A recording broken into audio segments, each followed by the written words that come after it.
just 2 slides. So similar to it, we started the tagging project, I think, 2 years ago or already 3 years at the face-to-face in Frankfurt. We kicked it off. And we did already have a couple of workshops where we actually did quite, made a good overview in a matrix of the various use cases why we should tag things.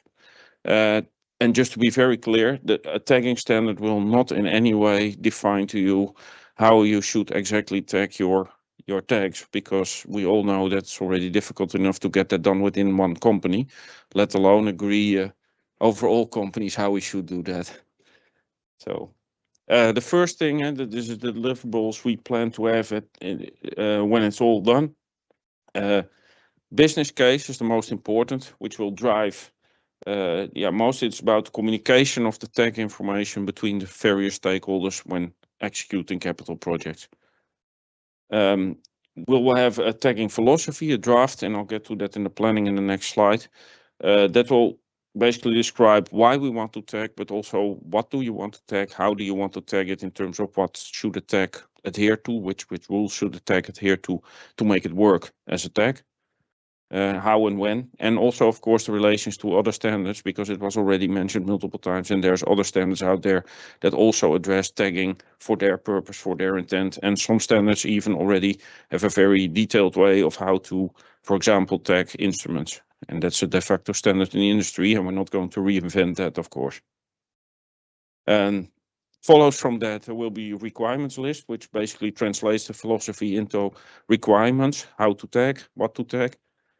And then similar to what we saw in CFOS and also in FL3 DMS, we'll develop implementation guidelines for the various stakeholders that outlines how these requirements translate to their scope, how you, kind of an instruction, how you can implement that on projects. And then finally, last but not least, there will be some kind of a draft or a suggested tagging method that if you have nothing of your own and you have to start from scratch, which is rare, but then there will be a method that say this would work.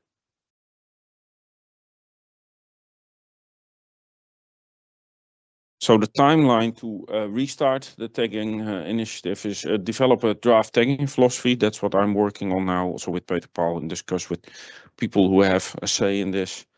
And that, together with this very important business case, because the business case is actually very hard to draft, because we all have a feeling, we know we need to tag, and we think we have a feeling that we know what we have to tag. But basically, it's all driven in the end by there's a business use, why we should tag certain things and why we should tag it at a certain point in time to make it work for a project, for a tag across its whole life cycle.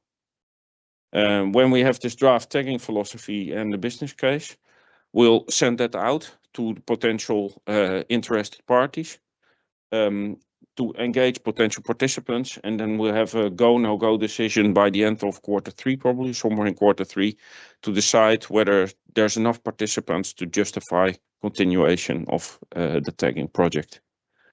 And once we do that, we will start developing these deliverables, and depending on the time, the requirements list, further work out until the first release of the philosophy together with the requirements list. We'll review it potentially in a next face-to-face meeting. And then after that, if we decide to put forward, to develop it forward, we start developing the implementation guidelines. And that was all I had to say. So, any questions?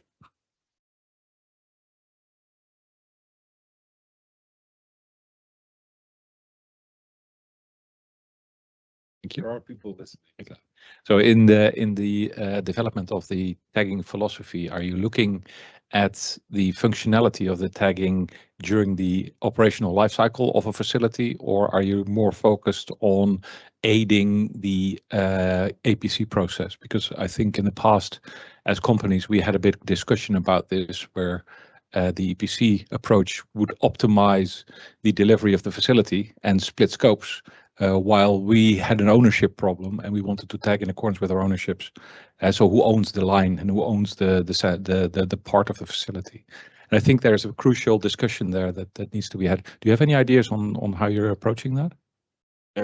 Well, not yet a worked out plan, of course, but the whole idea has always been that we will develop a tagging standard to support the whole life cycle of the tag, which basically means starting at the very first design, but including operation and maintenance and inspection, up to maybe even demolishing and taking something out, decommissioning, taking it out of service. Yeah.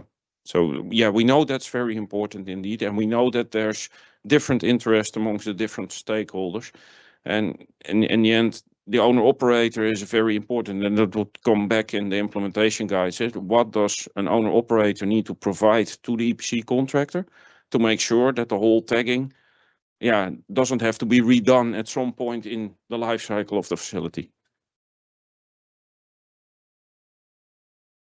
I do see you have your go, no go decision just after they engage potential participants. So how are you doing to get those kind of participants to help support your activity?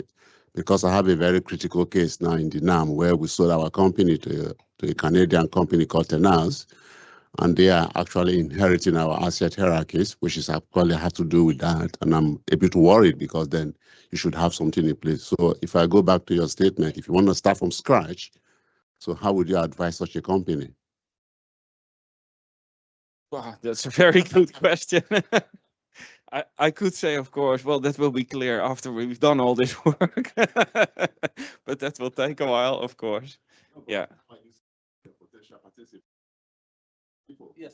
Yes, yeah, we absolutely are. And we will, of course, send out, like we did before, to the participants who were at the face-to-face in Frankfurt when we started this all. But any other party that's willing to contribute is welcome, of course, to join this initiative. Yeah, and what's very important that if you participate, then you can also influence. Absolutely, that's an incentive.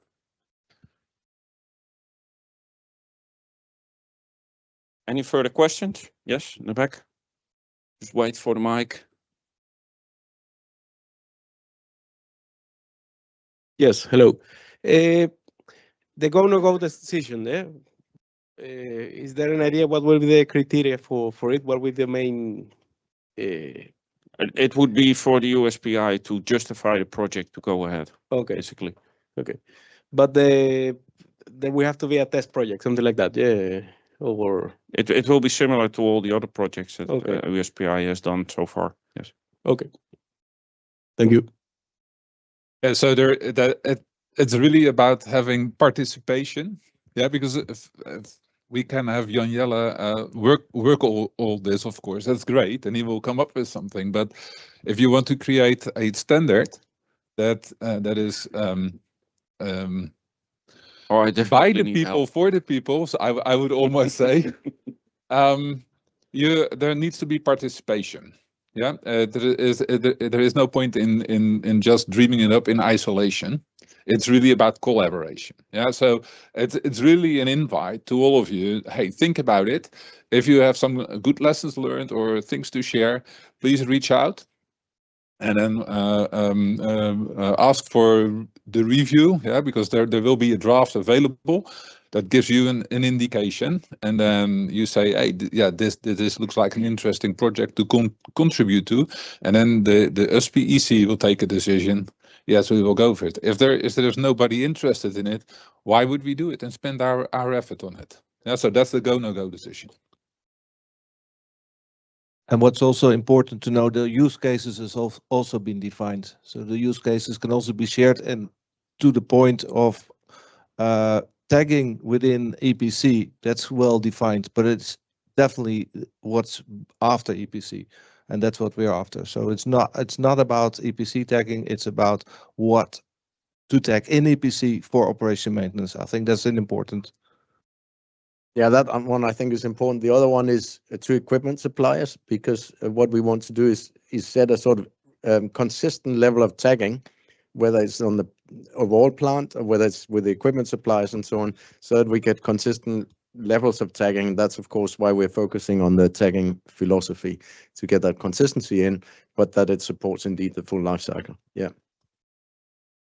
Skip discussion again. Right. Any other questions for Jan Jelle?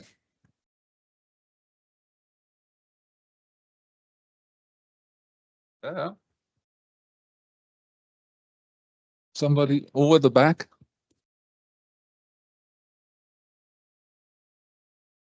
So in the tagging philosophy, will you make a distinction between the function of the tag and the physical equipment of the tag? Yeah, absolutely, you have to, I think. Otherwise, it wouldn't be a proper tagging standard. Okay, thank you.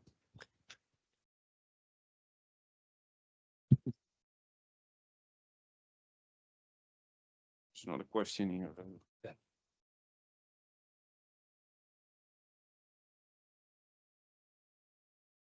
Yeah, the current discussion just made me think about maybe one additional use case to consider. By the way, I'm Anne Bisch from Shell, so colleague of you, Anders, and many others. Worked in capital projects. So I understand that this tagging philosophy covers the whole asset life cycle, yeah? But what Duke, you told, it's about mergers and acquisitions, yeah? And I guess it is, it might be also a specific use case when you need to, thank you, to integrate the newly acquired asset, yeah? Or when you need to sell asset to someone else, because it will be definitely the discrepancy in tagging, yeah? Historical. Yeah, that's a Inherited. good use So case. might be Thanks. interesting case to consider. Absolutely. Yeah, totally agree. Thanks.